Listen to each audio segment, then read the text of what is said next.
Good morning, সবাই কেমন আছেন? আশা করি ভালো আছেন। আমিও ভালো আছি। এখন গুড মর্নিং বলাটা ভুল হয়ে যাবে, কারণ আজকে আমি সকালবেলায় উঠে আজকে আমার অনেক কাপড় ছিল, যার কারণে আমি সকালে আজকে রান্না বান্না সব কমপ্লিট করে নিয়েছি। আর ঘরটার সব মোছা হয়ে গেছে। তো আমি বললাম এদিকে সব কাজ করে নিই, কেন কি জল আসবে, জল আসার আগে আমি রান্নাটা সব করে নিয়েছি। তো ওকে আমি কলা, কাঁচা কলা, আলু দিয়ে পাতলা ঝোল আর ভাত একেবারে করলাম। আজকে আর রুটি পরোটা কিছু করিনি সকালে। তো ও ওইটাই খেয়ে কাজে চলে গেল, দুপুরেও ওটাই খেয়ে নেবে, রাত্রে তখন কিছু একটা বানিয়ে নেব। তো এখানে আমার পাইপ লাগিয়ে দিলাম আর জল চলে এসেছে। এখন আমার অনেক জল খালি ছিল আজকে, তো আমি এখন জলগুলো সব ভরে নেব।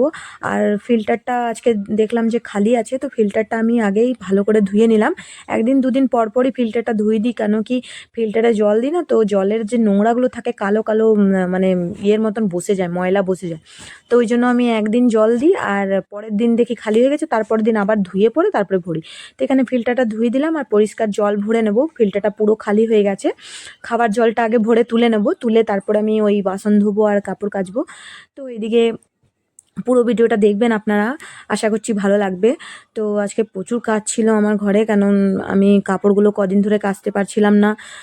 এদিক ওদিক যাওয়া হচ্ছিল, নিয়ে পরে কাচাও হচ্ছিল না। আর একদিন আমাদের এখানে বৃষ্টি হলো, খুব জোর বৃষ্টি হলো। তো মেঘলা মেঘলা করেছিল, তো এখানে আমার সব বালতি বালতি ধুয়ে আর ও এসেছিল কিছু নিতে। তো ওকে ওইটাই ইশারা করে বলছিলাম। নিয়ে এদিকে আমার জল ভরা কমপ্লিট হয়ে গেছে। আর কাপড়, এই জায়গাটা না অনেকটাই ছোট, যার কারণে মানে বাসন পড়ে থাকলে না কাপড় কাচতে খুব কষ্ট হয়ে যায়। ওই জন্য আমি বললাম যে কাপড়টা পরে কাচবো, আগে বাসনগুলো ধুয়ে তুলে নিই, কারণ বা কাপড়ের জলগুলো ছিটে পড়ে না, ওটাও ভালো লাগে না। তো বাসনগুলো আমি এখন তুলে নিচ্ছি। আর আমি এখন সকাল থেকে কিছু খাইনি, একটা শুধু বিস্কুট আর চা খেয়েছি, কেননা আমার খেতে ইচ্ছে করলো না, খেয়ে নিলে আর কাজ করতে ইচ্ছে করে না। আমি বললাম না, আগে কাজ করে নিই তারপরে খাবো। তো নিয়ে আমার বাসন ধুয়ে কমপ্লিট হয়ে গেছে, এদিকে কাপড়গুলো এখন কেচে নিচ্ছি। আর এখন রোদ প্রচুর আছে, বিকেল পর্যন্ত মানে পাতলা পাতলা কাপড়গুলো শুকিয়ে যাবে। তো এখানে আমার আজকে মানে 2.5 বালতি কাপড় হয়েছে। ওই ওই যে 2 বালতি ভর্তি আছে আর এই পাশে একটা গামলা ঠাসা, মানে যদি আমি ভালো করে ধরি তো 3 বালতি পুরোপুরি কাপড় আছে। মানে এত কাপড় আছে না ধারণার বাইরে। এখন তো অর্ধেক আছে মোটা মোটা, যেগুলো এখন তো মানে গরমটা পড়ে গেছে, মানে এখন আর সোয়েটার পরতে লাগে না। তো সোয়েটারগুলো, জ্যাকেটগুলো এখন সব রাখা আছে, ওইগুলো আবার কেচে কেচে তুলতে হবে। এখানে শুধু আমরা যে কদিন এদিক ওদিক গেলাম সেই কাপড়গুলো জমেছিল, ওইগুলোই ধোয়া হচ্ছে। নিয়ে ওইগুলো সব এখন কেচে নেব। আর দেখুন কত কাপড় কেচেছি।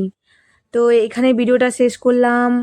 আশা করি আপনাদের ভালো লেগেছে। যদি ভালো লেগে থাকে অবশ্যই একটা লাইক কমেন্ট করে দেবেন। আর সবাই ভালো থাকবেন, সুস্থ থাকবেন। আবার দেখা হবে একটা নতুন ভিডিওর সঙ্গে। তো এই যে দেখুন কত কাপড়, নিচে উপরে প্রচুর কাপড় কেচেছি, মানে একদম অবস্থা আমার খারাপ হয়ে গেছে, মানে আর আমার শরীরে শক্তি নেই। রাধে রাধে।